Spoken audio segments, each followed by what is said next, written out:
दोस्तों, राक्षसों ने इस धरती पर कितने आतंक मचाए और ना जाने कितने दुष्कर्म किए हैं। लेकिन इन राक्षसों का जन्म कैसे हुआ? क्या हमारी तरह ही राक्षसों को भी भगवान ने बनाया? लेकिन क्यों? ये जानते हुए भी कि राक्षस कितने क्रूर और अधर्मी हैं। तो चलिए आज की इस वीडियो में हम जानते हैं कि भगवान ने राक्षसों को क्यों जन्म दिया। रक्षक शब्द से ही राक्षस नाम की उत्पत्ति हुई है। जो पहले रक्षा करते थे तो उन्हीं को राक्षस कहने लगे। वेद पुराण आदि धर्मशास्त्रों में प्राचीन काल की कई मानव जातियों का उल्लेख मिलता है। देवता, असुर, दानव, राक्षस, यक्ष, गंधर्व, किन्नर, नाग आदि।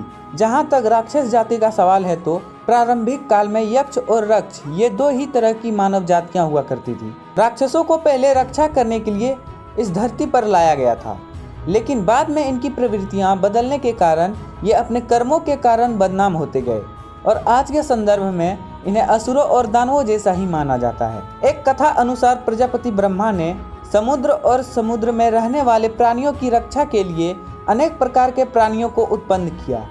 उसमें से कुछ प्राणियों ने रक्षा की जिम्मेदारी संभाली तो उसे राक्षस कहने लगे, और जिन्होंने पूजा पाठ करना स्वीकार किया वे यक्ष कहलाए। जल की रक्षा करने के महत्वपूर्ण कार्य को संभालने के लिए ये जाति पवित्र मानी जाती थी। राक्षसों का प्रतिनिधित्व हेती और प्रहेती दो लोगों को सौंपा गया। ये दोनों भाई थे और ये दोनों ही बलशाली और पराक्रमी भी थे।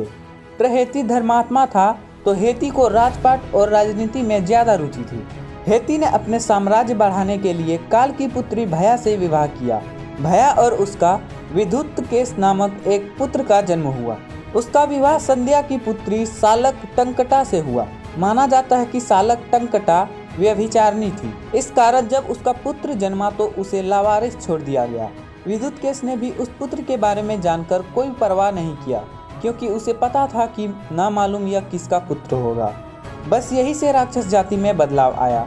पुराणों अनुसार भगवान शिव और माँ पार्वती की उस अनाथ बालक पर नजर पड़ी और उन्होंने उसे सुरक्षा प्रदान किया। उस अबोध बालक को त्याग देने के कारण माँ पार्वती ने पूरे राक्षस जाति को श्राप दिया कि अब से राक्षस जाति की स्त्रियां शीघ्र ही गर्भ धारण करेगी और इससे उत्पन्न होने वाला बच्चा तुरंत बड़ा होकर माँ के समान अवस्था ग्रहण करेगा। इस श्राप से राक्षसों में शारीरिक आकर्षण कम और विकरालता ज्यादा रही। शिवजी और माता पार्वती ने उस बालक का नाम सुकेश रखा। शिवजी के वरदान के कारण वह निडर था। वह निडर होकर कहीं भी विचार कर सकता था। शिवजी ने उसे एक विमान भी दिया था।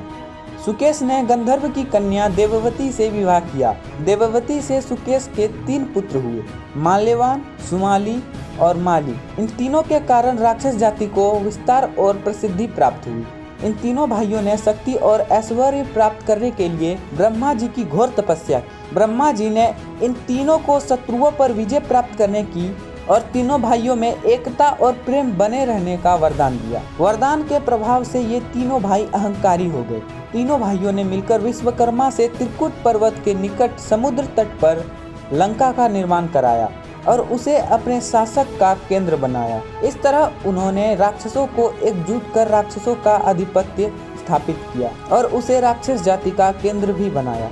लंका को उन्होंने धन और वैभव की धरती बनाया और यहाँ तीनों राक्षसों ने राक्षस संस्कृति के लिए विश्व विजय की कामना की। उनका अहंकार बढ़ता गया और उन्होंने यक्षों देवताओं पर अत्याचार करना शुरू किया, जिससे संपूर्ण धरती पर आतंक का राज कायम हो गया। माल्यवान, सुमाली और माली से भयभीत होकर सभी ने भगवान विष्णु से प्रार्थना की। तब भगवान विष्णु ने तीनों भाइयों से युद्ध किया, लेकिन तीनों भाइयों और राक्षस जाति की एकजुटता के चलते भगवान विष्णु के लिए उन्हें हराना मुश्किल हो गया था।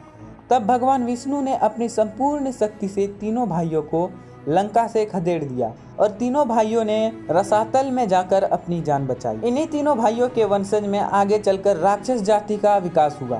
तीनों भाइयों के वंशज में माल्यवान के वज्र मुष्टि, निरुपाश्रव, दुर्मक, सप्तवाहन, यज्ञकोप, मत, उन्मत नामक पुत्र और अनला नामक कन्या हुई। सुमाली के प्रहस्त, अकनपन, विकट, काली का मुख, धूम्रास दंड, पार्श्व, सहादी, भास्कर नामक पुत्र तथा रांका, पुंडपोतकटा, केकसी, कुभिनसी नामक पुत्रियां हुई। इनमें से केकसी रावण की मां थी। और माली रावण के नाना थे। रावण ने इन्हीं के बलबूते पर अपने साम्राज्य का विस्तार किया। माली के अनल, अनिल, हर और संपाति नामक 4 पुत्र हुए। ये चारों पुत्र रावण की मृत्यु पश्चात विभीषण के मंत्री बने थे। रावण राक्षस जाति का नहीं था। उनकी माता राक्षस जाति की थी, लेकिन उनके पिता यक्ष जाति के ब्राह्मण थे। जब माल्यवान, सुमाली और माली आदि राक्षसों को लंका से खदेड़ दिया गया, तब लंका को प्रजापति ब्रह्मा ने धनपति कुबेर को सौंप दिया। कुबेर रावण के सौतेले भाई थे। महर्षि पुलस्त्य के पुत्र विश्रवा की 2 पत्नियां थी, इलविला और केकसी। इलविला से कुबेर और केकसी से रावण, विभीषण, कुंभकर्ण का जन्म हुआ। इलविला यक्ष जाति से थी तो केकसी राक्षस जाति से। कुबेर तपस्वी थे। वे तप करके उत्तर दिशा के लोकपाल बने। इनके अनुचर यक्ष निरंतर इनकी सेवा करते हैं। कुबेर रावण के सौतेले होने के बावजूद राक्षस जाति या उनके संस्कृति से नहीं थे। भगवान शंकर ने इन्हें अपना नित्य सखा स्वीकार किया है, इसलिए कुबेर पूजनीय माने जाते हैं। रावण को राक्षसों का अधिपति बनाया गया।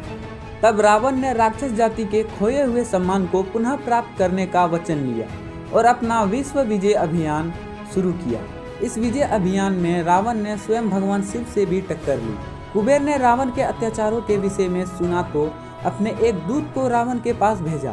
दूत ने कुबेर का संदेश दिया कि रावण अधर्म के क्रूर कार्यों को छोड़कर यक्षों पर अत्याचार करना बंद करे। रावण द्वारा नंदन वन के विनाश के कारण सभी देवता उसके शत्रु बन गए थे। रावण ने क्रोधित होकर उस दूत को अपने तलवार से काट दिया और राक्षसों को खाने के लिए दे दिया।